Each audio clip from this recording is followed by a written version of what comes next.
Mga panukalang batas para sa mga manggagawa, estudyante at overseas Filipino workers ang ilan sa mga inihain sa Kamara at Senado ngayong unang araw ng 20th Congress. Yan ang ulat ni Mela Lesmoras.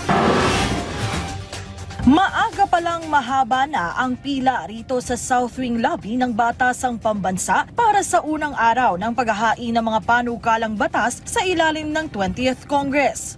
Isa sa mga unang pumila si 4-piece Party List Representative JC Abalos. Kabilang sa mga inihain niyang proposal ang panukalang pagtataas ng cash grants sa ilalim ng Pantawid Pamilyang Pilipino Program at ang kontrobersyal na Absolute Divorce Bill.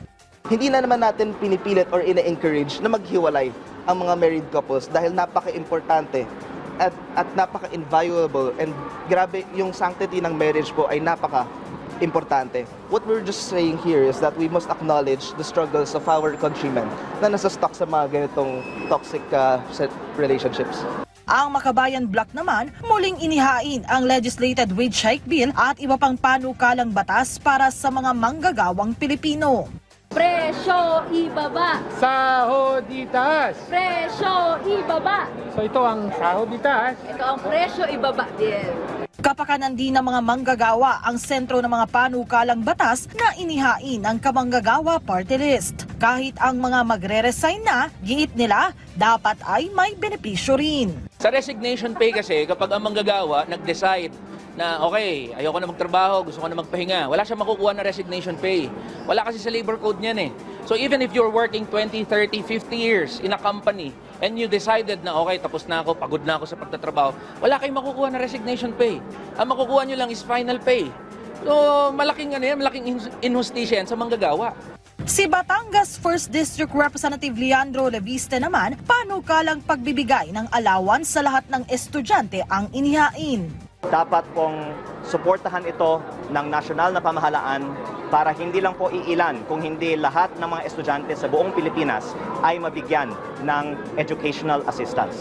Una na ring naghain ng mga panukalang batas ang tumayong House Speaker ng 19th Congress na si re-elected Leyte 1st District Representative Martin Romualdez. Kabilang sa mga inihain niya ang Rice Industry and Consumer Empowerment or RICE Bill, Philippine Centers for Disease Prevention and Control o CDC Bill, Private Basic Education Vouchers Assistance Bill, Eastern Visayas Development Authority Bill at panukalang mag-e-exempt sa mga OFW sa pagbabayad ng premium sa PhilHealth. Nakikita natin yung iba't ibang holistic approach ng mga miyembro ng House of Representatives para matugunan yung mga pangangailangan ng ating mamamayan. And we're looking forward na mas marami pa in the next coming days na mafafile at pag matutugunan yan once na mag-start ang organization para mapag-usapan na sa mga appropriate committees. Ang mga senador naman, kanya-kanya na ring paghahain ng mga panukalang batas. Tulad ni na Senador Joel Villanueva at Senador Erwin Tulfo na personal pang nagtungo sa Senado para rito. Habang ang ilan pang senador may pasilip na rin sa kanilang mga priority bill tulad ni na Senate President Francis Escudero, Senador Jinggoy Estrada, Senador Tito Soto at Senador Bam Aquino. Isa pa dyan yung Anti-Conflict of Interest in Public Utilities Act. This is serious. Okay? This is an issue. Tali ang kamay ng gobyerno pag yung may-ari ng utility sa isang lugar ay isang government official, isang politiko. Unang-una dito yung Security of Tenure Ending ENDO Act. We are aware how important it is na wakasan yung talagang pang-aabuso sa work schemes katulad ng ENDO at labor-only contracting. Mabigyan po ng seguridad sa trabaho ang ating mga manggagawa.